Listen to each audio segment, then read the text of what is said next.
ഇലാഹായ പുരാനോട് ഇരവും പകലും തേടി ഖലീലായ ഇബ്രാഹിം നബിക്കു കിട്ടി മകനായി ഇസ്മായിൽ നബി എന്ന കനകക്കട്ടി.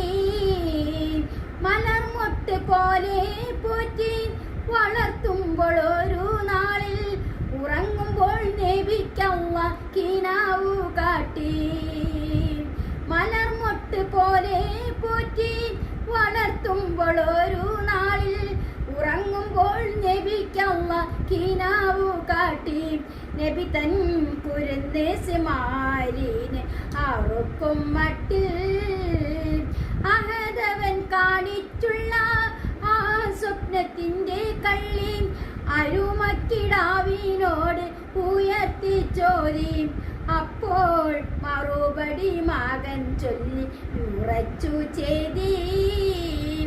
ഇലാഹായ പുരാനോട് ഇരവും പകലും തേടി ഖലീലായ ഇബ്രാഹിം നബിക്ക് കിട്ടി മകനായി ഇസ്മായിൽ നബി എന്ന കനകക്കട്ടി.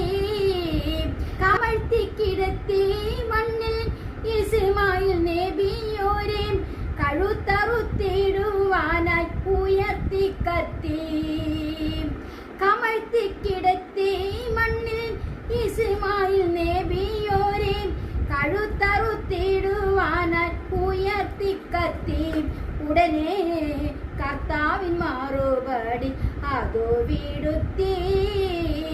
വിടുത്തി അതിൻ്റെ ബദൽ ബലിയർപ്പണം ചെയ്യാൻ കൊടുത്തൊരു ആട്ടിൻകുട്ടി ഖലീലുള്ളാഹ്ക്ക്. വേഗം ആടിനെ അറുക്ക് ഇബ്രാഹിമിൻ ഹക്ക്.